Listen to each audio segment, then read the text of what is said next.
The girl left her house to ride a scooter in the yard. But when her parents went to check on her, the girl was not there. There were surveillance cameras and a lot of neighbors in the yard, but it seemed to fall into the ground in a matter of seconds. The police and the FBI quickly got involved.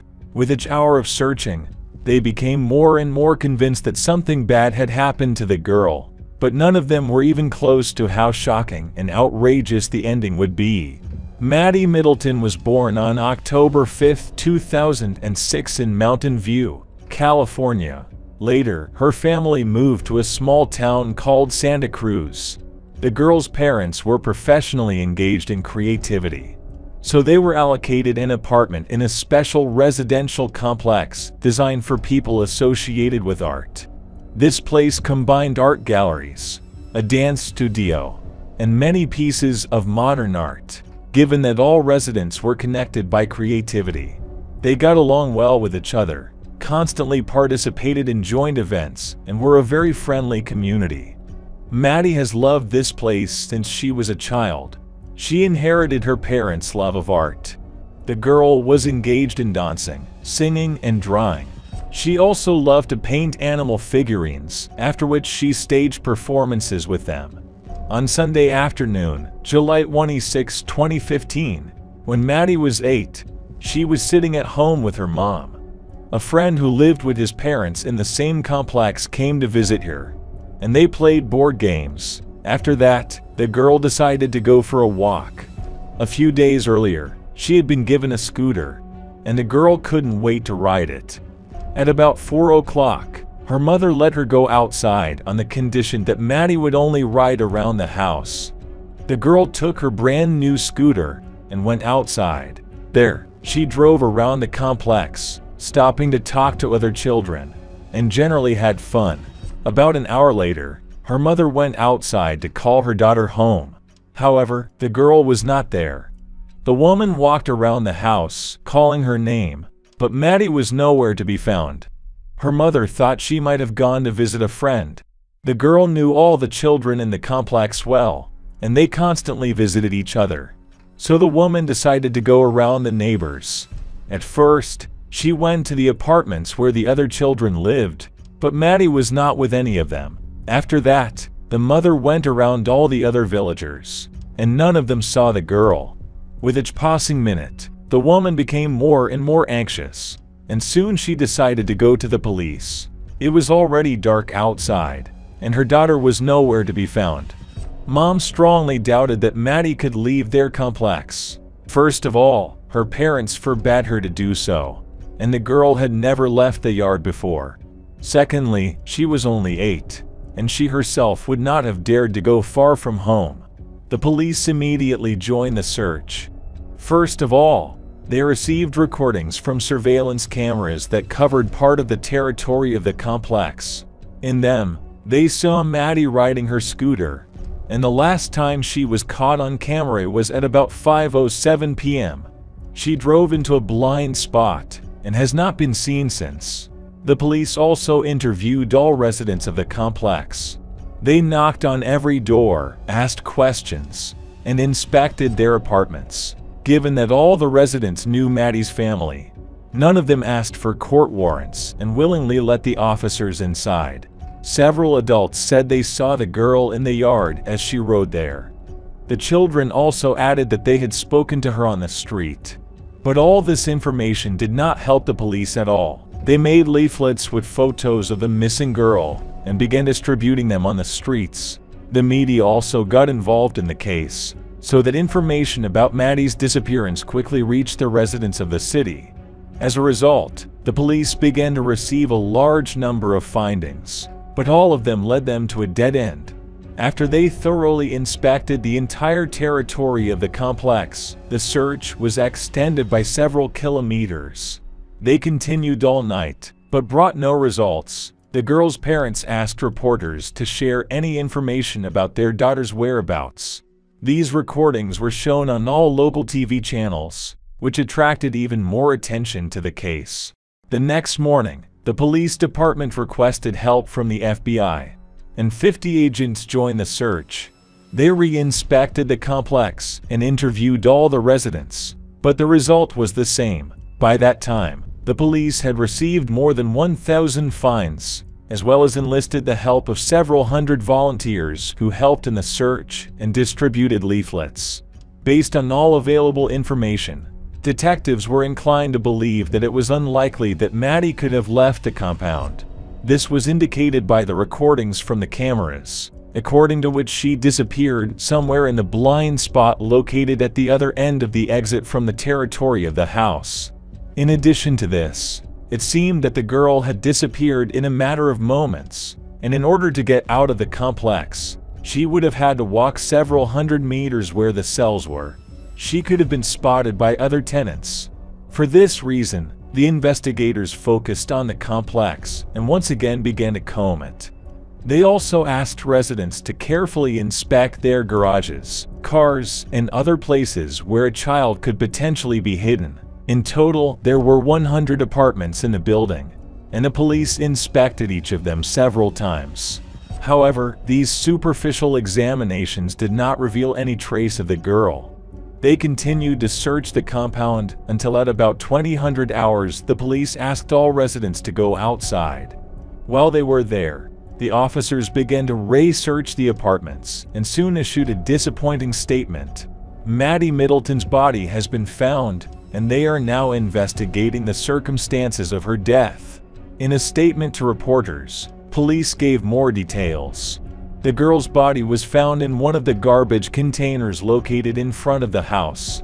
She was wrapped in a bag, making it difficult to spot her among the other garbage bags. It wasn't until the investigators began to get each of them that they saw Maddie there. This news shocked the residents of the complex. At that time, the police did not disclose all the details, so people had no idea what had happened to the girl. But soon they were in for an even bigger shock after they were all asked to go outside. Investigators arrested one of the residents of the house, 15-year-old Adrian Gonzalez.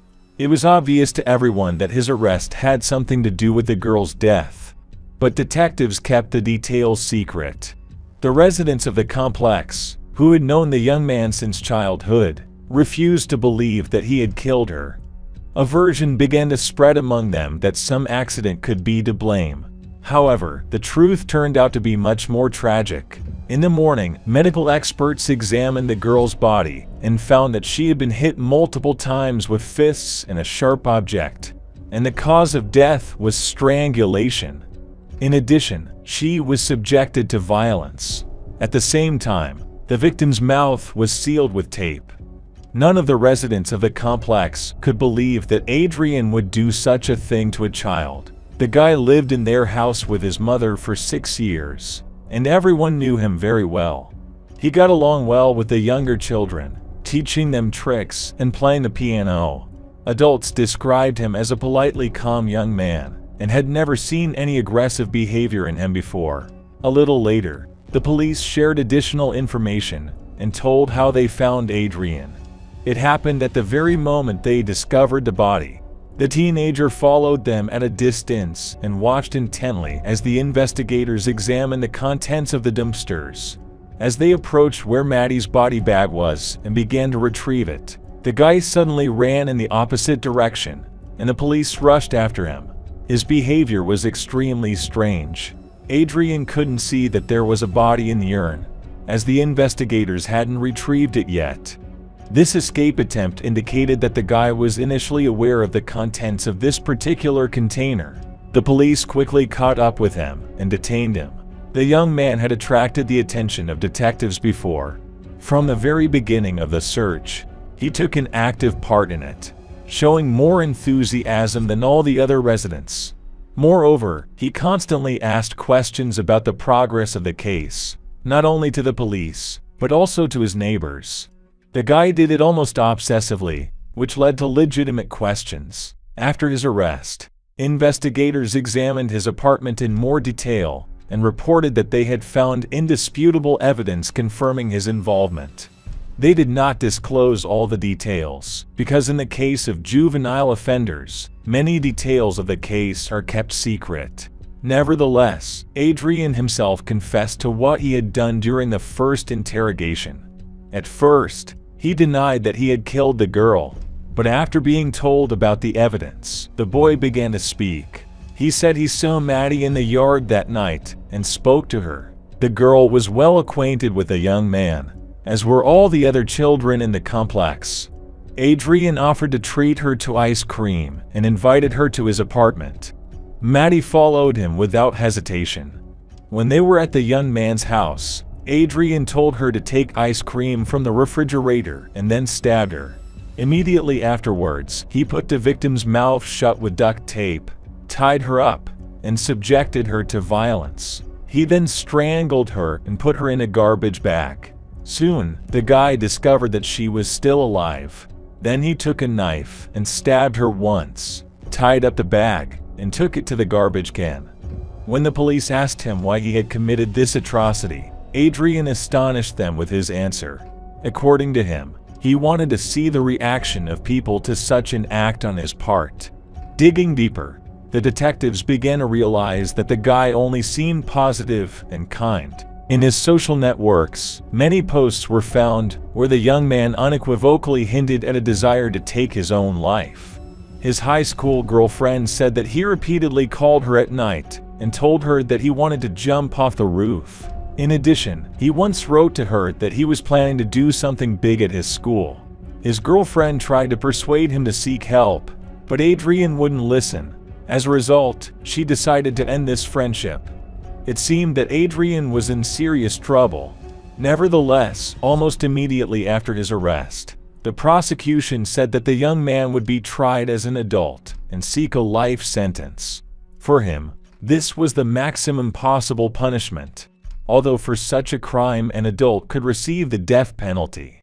Despite his confession before the judge, Adrian pleaded not guilty, so the parties began preparing for the trial. The boy's lawyer tried with all his might to ensure that his client was tried as a minor. He pointed out that the young man was clearly suffering from psychological problems and needed to be helped, not locked up in prison for the rest of his life.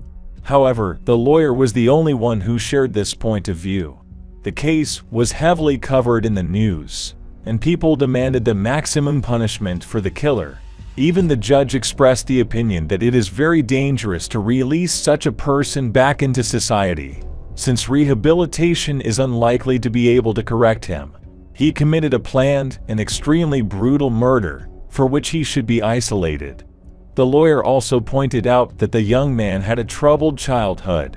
His mother left his father because he raised his hand against her and the child. Later, the woman began to suffer from alcohol and drug addiction, but she received the necessary treatment and got rid of these problems. According to the lawyer, such a childhood influenced Adrian, and this should be taken into account in the case. No one agreed with this opinion either. A main reason why they wanted to put him in prison for life was the risk of committing other crimes. And here the childhood of the killer played absolutely no role. Maddie's mom repeatedly cited Edmund Clapper, one of the most notorious serial killers, as an example. At the age of 16, he killed his grandparents, for which he was placed in a psychiatric hospital. After spending 5 years there, he was released, after which he committed 8 more murders. It is noteworthy that the police could not solve any of his crimes until the maniac surrendered of his own free will. Similar fears were shared by almost everyone. As a result, Adrian's lawyer's request to refer the case to the juvenile court was denied. However, there was one unpleasant problem facing the public. While preparations for the trial were underway, the state of California was preparing a new bill that would prevent people under the age of 15 from being tried as adults, regardless of the gravity of the crime. This initiative caused a negative reaction from society, and people repeatedly went to protests demanding a rejection of the bill. Hundreds of people came out with posters that had a picture of Maddie on them. They cited the case as an example of why such crimes did not deserve leniency. The discussion of the bill took several years, and despite widespread public discontent, it was finally adopted in 2018. As a result, the judge in Adrian's case was forced to transfer him to a juvenile court. Although he expressed his displeasure at this fact, This decision caused indignation among Maddie's parents, since now the killer, even in the worst case for him, could receive only a few years in prison, and in the best case, he would be sent to treatment for a short time. The boy's lawyer was also heavily criticized, as he actively supported this bill and talked about how people like Adrian can be rehabilitated. After the transfer of the case from one court to another, the process dragged on for several more years. Now that the killer was no longer facing a life sentence, his lawyer advised him to plead guilty to all charges, including kidnapping, abuse, and murder. Adrian gave a speech to Maddie's parents in which he apologized. He said, "I understand that after the pain, the suffering that I have caused, my words will not change anything. I'm going to work on my problems so that no one else experiences what you went through. I understand. It will not change the fact that my actions have led you to tragic loss and devastation. I only hope that in time you will be able to forgive me for what I did and for the impact it had on you." To the surprise of many, the girl's father stated that he accepted the killer's apology and forgave him. The man said that if he did not let go of this anger and accept the loss of his daughter, he would inevitably be swallowed up in darkness, and chose to continue living for his mother's sake.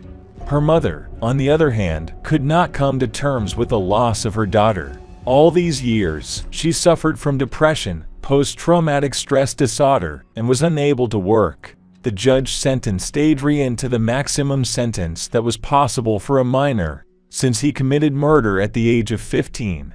The young man will have to sit in prison until October 2024, after which he will be released at the age of 25. This sentence also takes into account the years he has spent behind bars since his arrest. Despite this, there is a small chance that his term will be extended. Under the law, the court can send a request that the offender remain in prison. However, the probability of approval of such a request is quite low, as the judge himself openly admitted. Most likely, Adrian will be released. He will be placed on the rapist registry, and will also have to pay the victim's family $20,000 in compensation. Finally, I would like to note that the mother of the criminal continues to blame herself for her sins act. She regularly visits Maddie's grave, and often sees the girl's mother there. She doesn't blame the woman for what happened, and doesn't hold any grudge against her. According to Adrian's mother, he and her became close because they had both lost their children that evening.